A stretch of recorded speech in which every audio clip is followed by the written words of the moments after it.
Namaste, Jennifer. It's great to have you here for this interview today. Thank you for inviting me. I'm so happy to connect with you. Same here. I feel so beautiful to talk to you today, mostly regarding our favorite topic about astrology and how they deeply affect our planetary changes happening these days at a mass Mm, scale.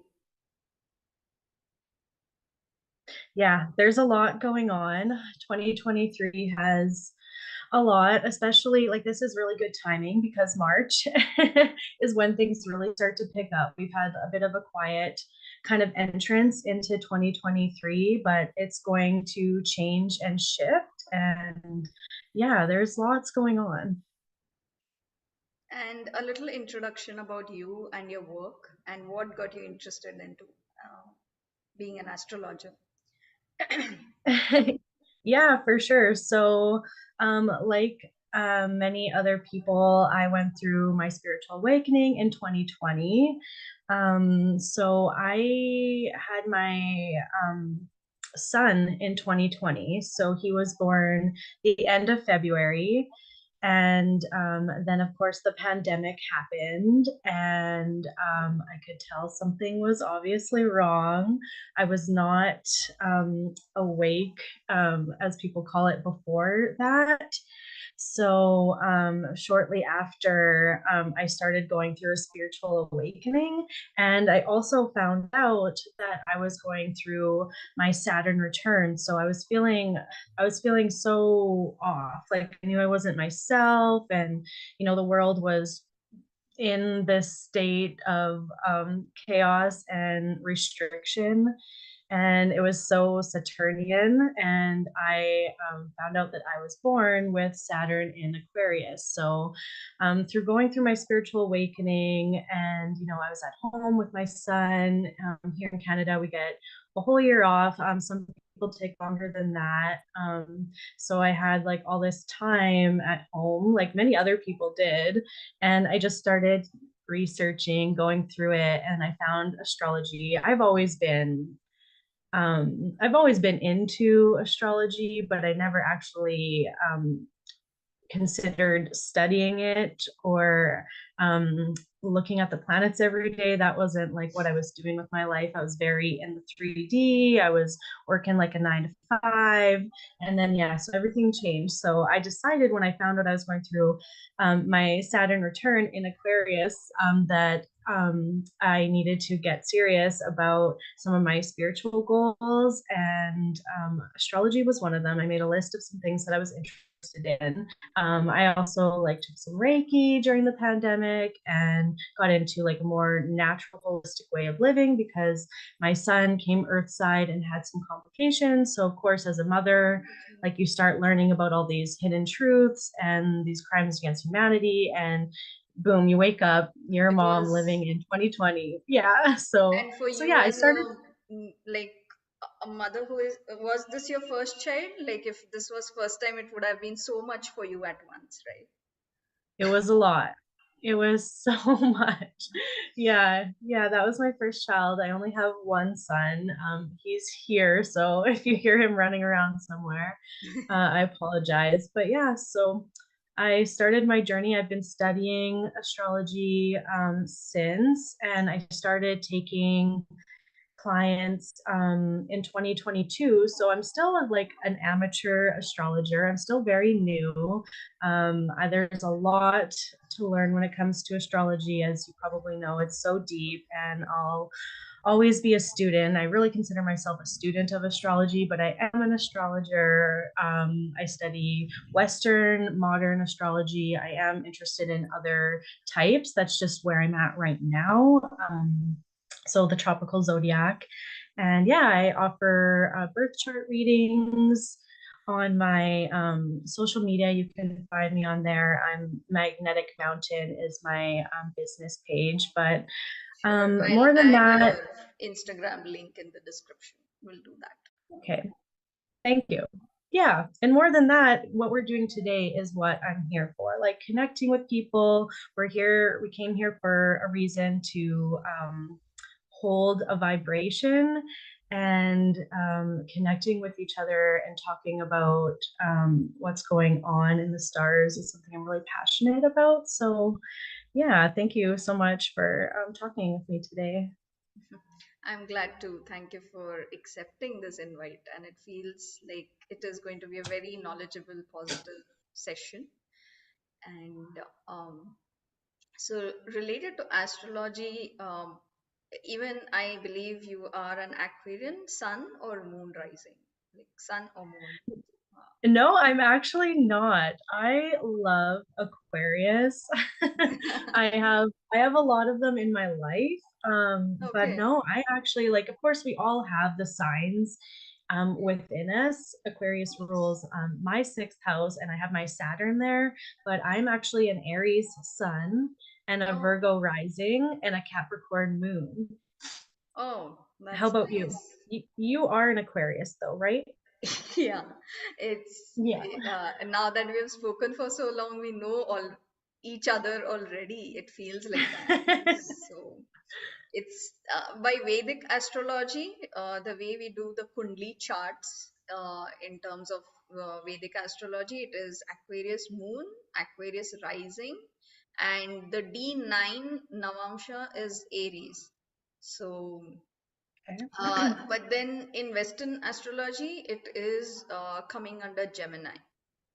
So both are Okay. coming in air signs. Yeah. Oh, wow. But somehow I Yeah. resonate with the progress and the points that are told in tropical astrology. But Vedic astrology has its if we study, if I saw what was it in terms of energy and looking at the outer planets and the basic planets, made a lot of sense because Mm. a lot of astrologers in India that I visited, they always had this negative idea, and looking at the chart, they used to be like giving a fearful look. Then I was like, this is not happening. I need to sit with it. I need to figure out for myself because I wanted a positive Yes. direction. So that's when I was like, okay, what every planet, how is it affecting my chart, and what is the energy around it? That's how I am able to interpret it in a way, not in depth when it comes to astrology, but at least making sense of okay, what conjunctions or planetary changes that keep happening frequently, okay, why is that happening and what energy is coming through. So at least having basic knowledge instead of falling prey to um, Mm. all the deception happening around. So Yes. it's a lot. Ugh, I know. That's one thing I could change is children being taught their charts and us understanding and understanding from a younger age of what the transits mean for us personally, because there's a lot going on in the collective and you start to feel the collective energy, but you need to understand your own chart and what's happening to your own unique blueprint. So it's very empowering and validating to what you're experiencing. Like when I found out that I was going through my Saturn return, I was like, okay, I'm not crazy. I'm going through a major life changing transit, and this is what I'm supposed to do. So it offers a lot of guidance. That's what I really love about astrology. It's been very helpful for me. Absolutely. And I have been teaching a little bit about this in my yoga classes because Oh, then good. otherwise, if any changes happen, we immediately rush to a clinic or a doctor. But when I started looking at astrology, it's been amazing. It's last 2 years, I haven't taken enough. I think I have not taken pills or any kind of supplements which would, uh, cause Wow. any health issues. So, in terms of benefit for your health, it's a beautiful guidance to receive. And with Oh, yeah. yoga and meditation, yeah, my soul energy started tuning to the cosmic energy in such a way that it's like direct cosmic flow. So it's like Wow. instant talk, instant sharing of messages with people. Wow. Quite interesting and mystical. Yes, it is. That's so Aquarian of you too. There's lots of people out there that think like they're getting like downloads from, they say like Aquarius gets a lot of downloads from the cosmos or like aliens, whatever we want to say aliens are. But yeah, I truly believe that it's definitely a sign, like it is the water bearer, right? So it's definitely pouring out knowledge and consciousness to the collective. So it's beautiful. Thank you so much, and hope the same with you. Flourish, do well with your knowledge. Yeah. So Thank you. moving ahead with our first question for today. Um, with consideration of the major cycle that is coming, Pluto in Aquarius from 2023 to 2044. So this is for our viewers just to get an idea. This is about the 20-year cycle about Pluto in Aquarius, the outermost planet. And the first question goes to you, Jennifer, like this. What are the effects, deep effects of Pluto's energy in zodiac of Aquarius, and the effects and transits on the global scale? Okay, so I'll break it down talking about Pluto, what it represents as a planet, and then Aquarius, and we'll kind of try to bring it all together what Pluto and Aquarius um, might represent. One thing that I think everyone needs to understand is that no one alive today has experienced this transit. So, Pluto is a very slow moving planet. Like you said, this is going to be a 20-year long transit.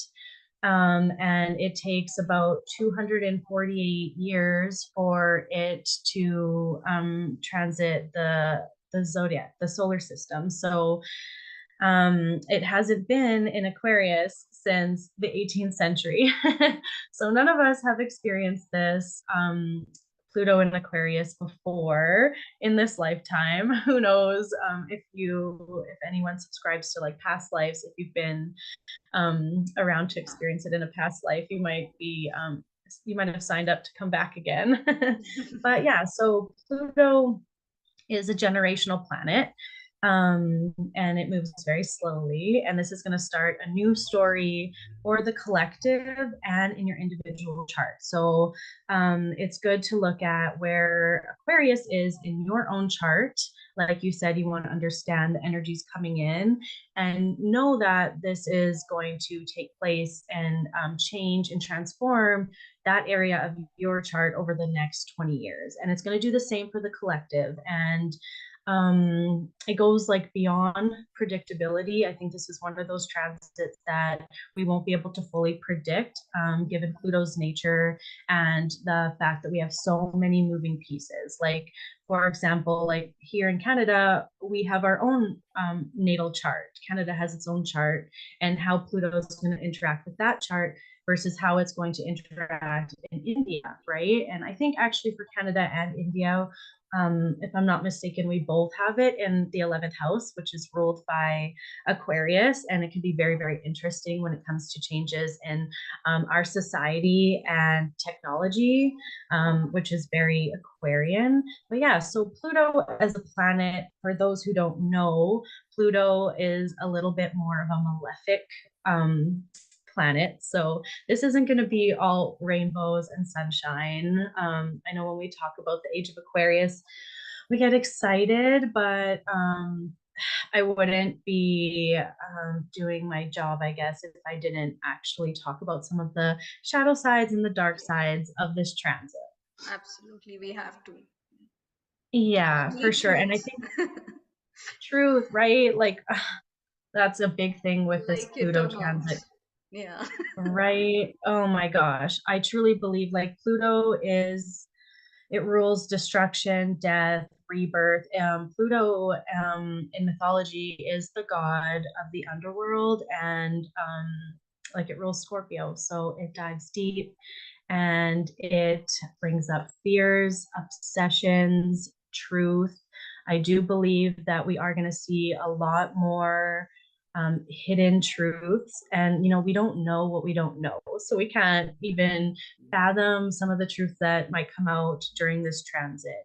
And something to keep in mind with Pluto is since it does rule over like destruction, it is like the creator and the destroyer. So it will need to destroy in order to create. So don't be fearful, I would say, of this like 20 years of just death and destruction.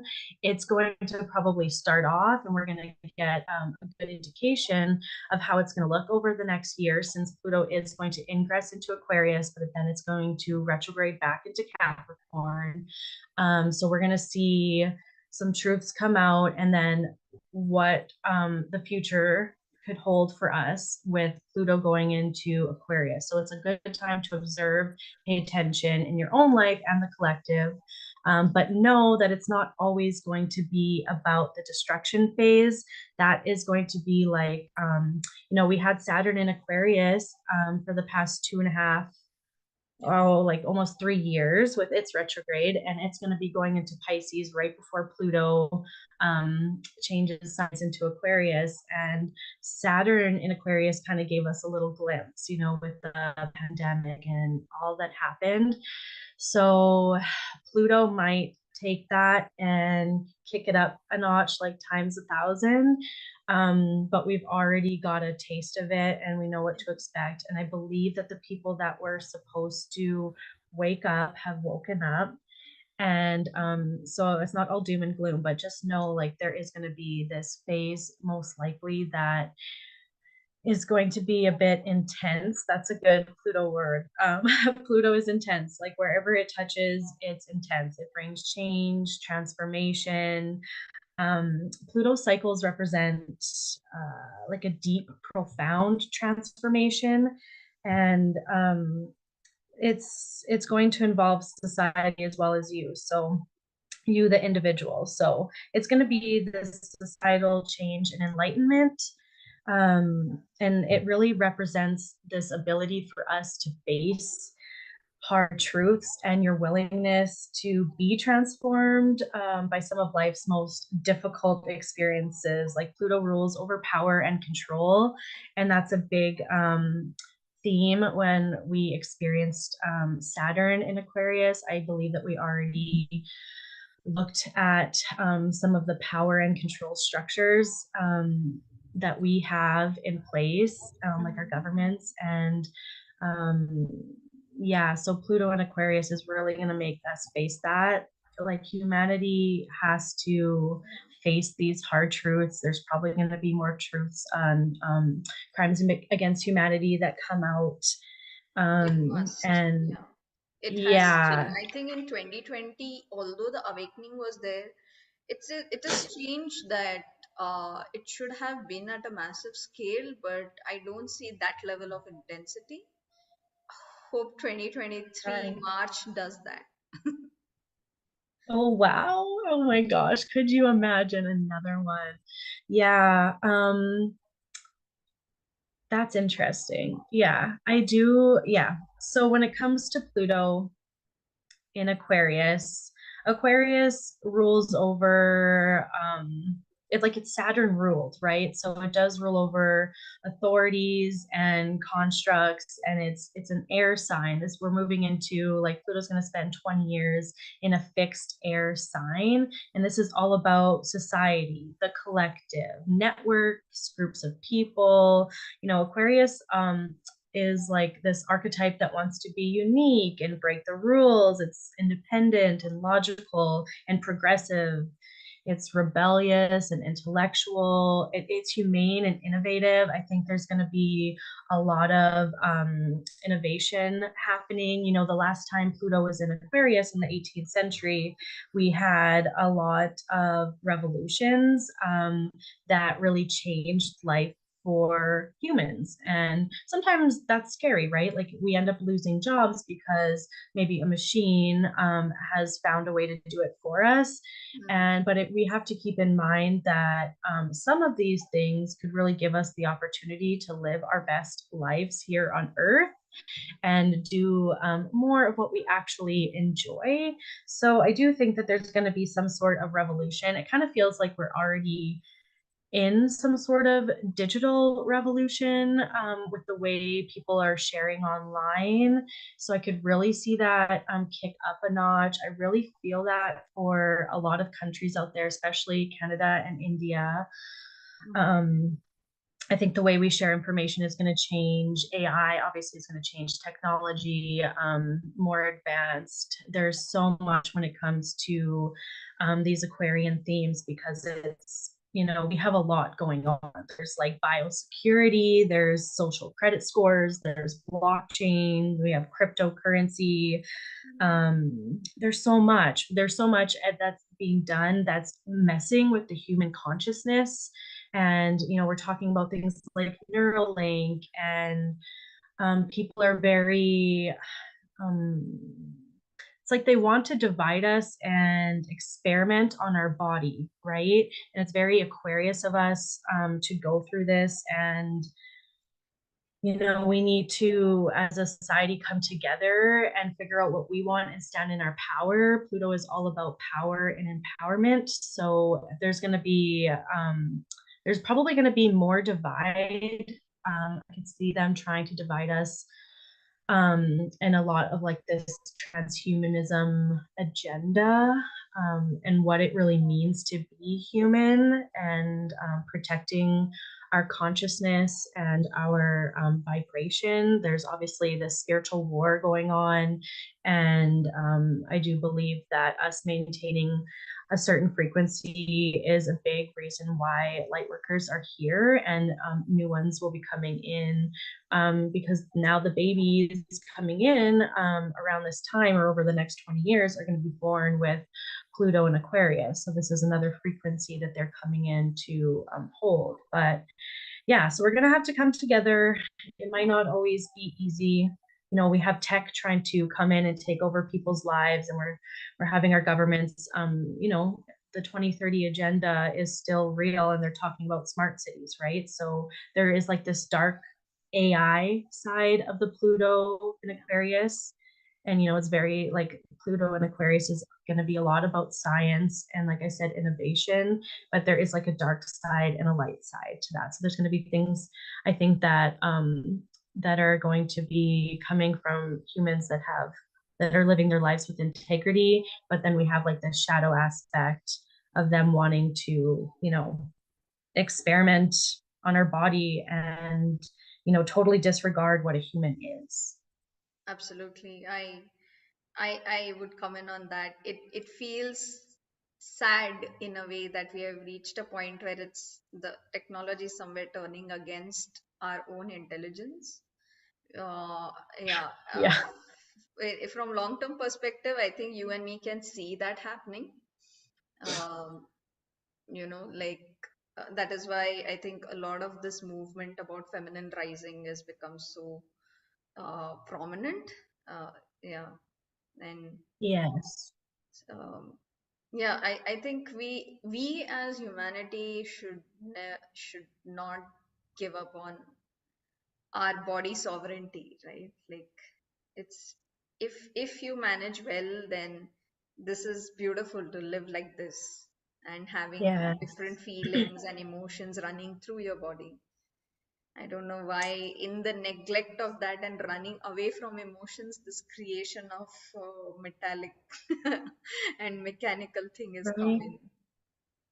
Yeah, it's very interesting because I seen that you also wanted to talk about Pluto and Pisces, and it's very interesting because Pisces is a lot more about escapism, Hmm. and we'll be going through this transit of Pluto in Aquarius first, and we're being offered all of these chances to escape our reality and go into virtual reality, and be you know cyborgs and experimented on. And I think some people did maybe sign up and come here to experience that on Earth. But I do feel like we've very much been messed with as a species here, and there's a lot affecting us. And when it comes to keeping your vessel clean, like you said, it's of the utmost importance when you're trying to live in today's world and all the attacks that are being done on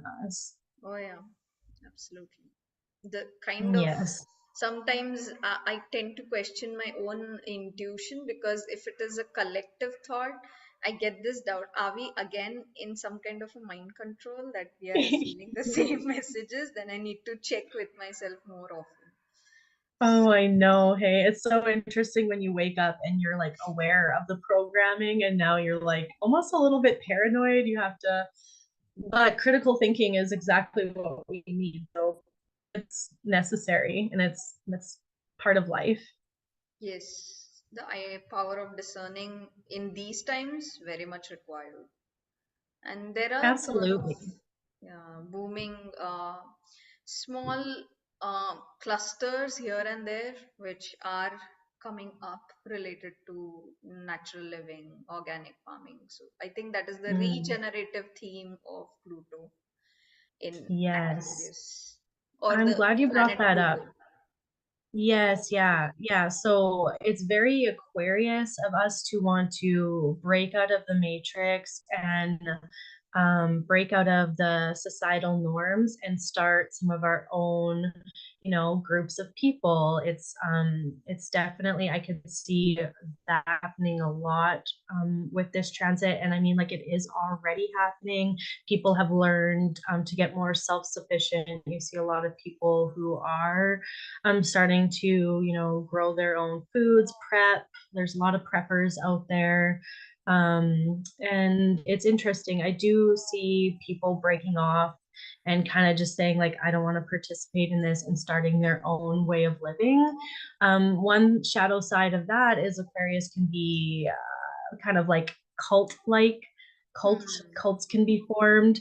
So there's always like that critical thinking Shadow piece side. that has to stay in there for sure. And But the like, we have true to growth unite. is, yeah, I'm sorry, I'll just add in one point when it comes to this group like thing, like something like a crowd or stuff. But that I I felt individuation is more important in these times instead of Mm, following. Yes, it's good to have groups of yes. people, but not such that it gets very clogging for a person to explore. Oh, for What sure. do you think on that? I think that So individuation process would have helped a lot of souls to come up with creative ideas and solutions for the future. yeah, absolutely. So yeah, I totally agree. I think it's part of the process of our evolution and our spiritual growth here, is that you do have to go down this kind of path of like maybe isolation. It's really introspective.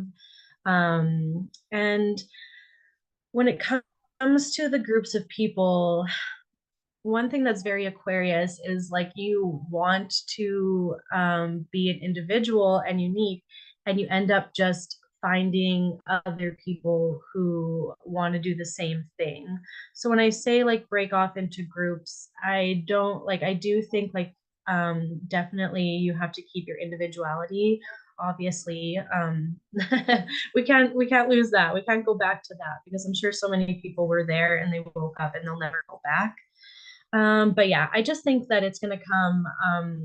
I think when it comes to forming groups of people living outside of society, I think it's just mostly because people are so sick of what's been happening and they want to live a different way. And they find maybe another, community that wants to do the same things as them, like grow their own food or whatever that looks like, for sure. So I think there's going to be a lot of people who just want to like do off the grid living. Yeah, for sure. A lot. I think, yeah, it's coming up a Yeah. lot. Yes, absolutely. Yeah, it's like you said, being that individual, and that is part of breaking the matrix because we don't want to depend on our government because they've shown themselves to be untrustworthy, and that's like that's like a nice way of putting it. Like I would say, But I would here say in there's a lot more India, to it, yeah, at least the awareness right? in the West, it's pretty good. People are already like breaking out of the system, most of them. Mm. But here in India, it is still hard for people to wrap their heads around that it's the authorities which is causing the whole issue, and still there is some kind of one this thing about one man worshipping another, which is so Mm. outdated. It's like it's already a century old habit. It feels very weird. Yes. Yeah. Yep. I think, yeah. So I think then there's also going to be a lot more people banding together for human rights. And I do feel like through Pluto and Aquarius that we'll probably even hear from a lot more like doctors who have been suppressed or quiet during this whole experience.